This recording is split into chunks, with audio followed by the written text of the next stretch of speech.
Can do is get online and start finding bands in those markets and befriending them. Yeah, network with promoters and things like that. Well, the bands themselves, dude. At this level, it's not going to be about the promoters or agents. It's going to be about the bands. Right. And even at bigger levels, I mean, some of the biggest conception is that, or misconception is that, as agents, promoters, managers, we control support slot scenarios. Just like Stephen was saying earlier, it's all about the artists helping out each other. So if you've got a relationship and we're talking the fall. It's April, thank God, right? Like we have a little bit of time for you to foster some medium friend Facebook friendships. You know, you could be playing in front of bigger audiences if you find the right type of bands that you feel that you connect with and that you would connect their audience. What kind of music? It's like hard rock, alternative metal type stuff. Yeah. It's hard. I think you just have to sit with every date, and as one of you guys said earlier, it's like, what's the point of playing this show? So it's like Oshawa, which I think we can all agree is not really much of a market at all for shows on any level. So that's just my tip. That's just my tip to you, is be like, okay, is there a point of playing this? Yeah. Yeah, exactly. You know, what's the point of playing Oshawa? Is our time better spent maybe in Toronto doing this not a show, but this, and this? We're just sort of like really looking. It's not about quantity, and playing for 3 weeks in this, 3 weeks. That's a massive tour in Canada. Or if you're just talking in this area, it's ridiculously long. Yeah. It seems to be the heart of what happens around here. Is, on the foreland, like you guys said. So. Yeah. Thanks a lot. Cheers, man. Good luck with it. Great, thanks. Maybe 2 more hard-hitting questions. Hard-hitting. There's one. Boston's crushing Montreal 4-1. You know, more drinks up here. So I got a vodka water. Let's go another round. Yeah. More of an industry slanted question for you guys as booking agents. Do you work for anyone, or are you guys incorporated with a business number? Are you CEOs of your own company, sole proprietors? How do you guys run your business? No, I mean, we all work at agencies. So I'm at the Billions Corporation. I mean, all the agencies are set up differently, but I mean, I'm technically a contract worker to them, to the company, for my sales commission, but also I'm set up a little differently because I'm the only one based in Canada. Sure. The companies so, like, you're working with Arcade Fire, very notable bands. So I don't personally. The agency does. Sorry. All right, but that's cool. Yeah. That actually answers part of my question. So how do they keep you on board? Are you constantly being renewed on contracts, or do they pay you a retainer to keep you for a couple of years? No. It's like Jerry Maguire, and you have your clients. Yeah. And with bands, it's a handshake agreement unless it gets to a really big level that I don't really know about. But with your Rush, I'm sure you're signing big deals and stuff like that. But it's a handshake agreement. Otherwise, the agent has. My parents still don't get that. Yeah, no, I do what you do with small high-tech companies. I'm getting fucking killed. Yeah. So I'm wondering what's up with you guys. Okay, hold on. Are you asking about how we keep our bands? Or are you asking about how the agencies keep us as employees? Now that I know you're with the agency, committed, contracted, whatever, what's your incentive to stay with that agency, and do you guys know you have the good relationships, good people, history, trust, family, respect. Listen, man, it's a numbers game. Yep. How do we stay there? Fucking sell. I mean. Well, you said at best you love music and commerce, and that's your. Well, that's the way it is. That's the truth. That's how I pay my bills. I sell. The way my company's structured, I believe, is different than what they are. So I have my own list of acts that I work with, but I also work with everyone else. Everyone else's acts. Yeah. Right. Favorite city to work in?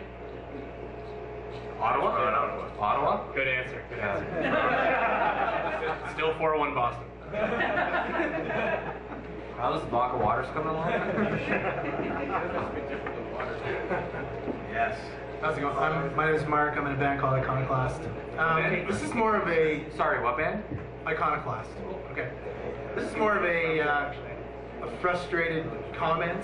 Like, I mean, we've been talking a lot about MySpace tonight. I spend a lot of time on MySpace every day.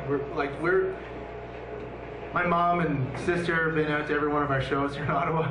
But like, we're trying to break out. Like the whole thing. We've done a ton of one-off shows out of town. We haven't booked, 2-week or 3-week, like you say, tour, whatever, huge tours. We're trying to do the 401 thing. It's one thing to email people on MySpace, and it's one thing to get a response back. And when you do get a response back, to book the gig and then play the gig to nobody, and then, try to make contacts with bands who then don't bring people out. So it's like, you do get to the show, and you do get to play the show, and you're making all these contacts, and you're doing the gig swaps, don't and I can need it. speak for at least one band in this room tonight who, you know, bring a shitload of people out to their show, their end of the bargain in Ottawa, and then they go to that other city and the other band totally shits the bed. So like, what do you like? Do you think you did your research? Did you do your due diligence on Well, that? I mean, you can only send as many. How is promotion going? How many tickets have you sold? How many people do you have coming out? What is going on with this show? Like, for instance, we played in Toronto Lee's Palace 2 weeks ago, and by the time we went on, 25 people of our people, we wanted to play to the other band's peoples as well, Right. and just people just. Don't do it again. Well, I mean, with that band. I mean, the reality is that we go through the same thing, dude. I mean, we sell bands to promoters that, you know, everything seems okay, and then they don't show up, or they don't pay our fucking band, or, I mean... by the way, we didn't get paid that show. Right, well, I'm sorry to hear that, too. But what I'm getting at is just trial and error, right? And the reality is that's a big part of what we do, is that you do find relationships that you rest in because they're people that are trustworthy and that will deliver, and that same thing that kind of has to happen with you guys in bands. And this the same thing that we're advocating, which is the idea of networking and becoming friends with other bands. You get to know who is a bench hitter, so to speak, and who's not. In the sense that, like, are they the kind of band that is going to hustle? Again, it's like you can, maybe, again, there's no real easy way to go through this, but maybe you could follow up with calls to the venues to do a little research on them and find out, hey, this band says they're good for 250 people. Are they? Is that a scenario? Because, Lee's and the Horseshoe are super guilty of filling Monday through to Wednesday with bands that mean fuck all and hoping that they bring somebody out. And that's just, so if you smell that, now you know that. So was it a one night of the week? This was Easter Thursday. People are going out. I don't know if that's a good thing man. or a bad thing. It's a bad thing. Yeah, okay. Well, Stay off Easter weekend. Yeah. But having said that, you're right. It's like, you don't know, and next time you won't book Easter Thursday.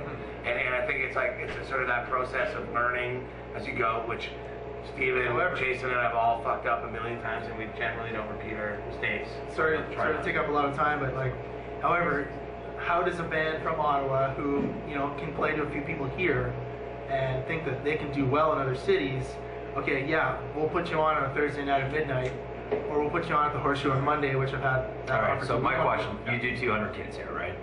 Do you know of bands in Toronto that could do 200 kids there? Again, that's the thing.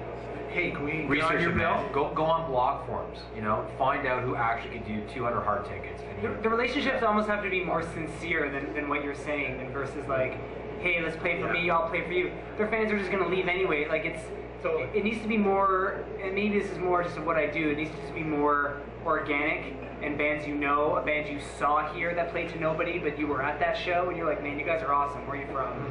Blah, blah, blah, and grow it that way. It's not that I'm trying to.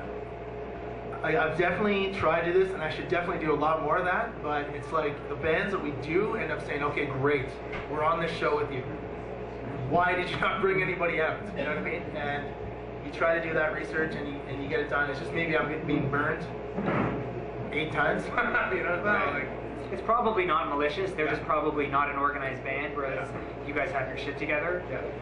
And there's no real answer. And just the last thing is that when you do contact those bands who do have the 200 kids that come out, those are the bands that would be like, oh, you're from out of town? Well, you're not going to bring anybody, so I'm not even going to bother. it's a big picture thing. Yeah. I mean, that's the only thing I can say. So. This is just a frustration. Keep it, no, I know, but dude, like we've been saying all night, keep going. Yeah.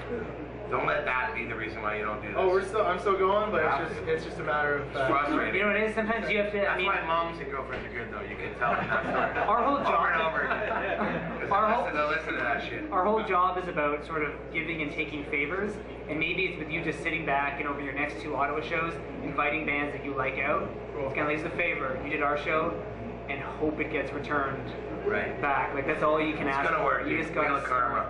Cool. Sorry, I hate to. Last thing, when does persistent become dickhead? You gotta know. I think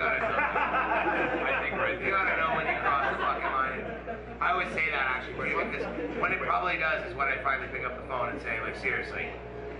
Because, when you're pushing your luck, it's sort of social etiquette. It's the same thing as anything. It's if somebody doesn't call you back, somebody doesn't want to be your friend, then they probably don't want to be your friend. You're not going to make them your friend. And, Is there an actual fine line for either one of you two? No, I like that analogy with the friend actually. Like it's just general social etiquette. Get it. It's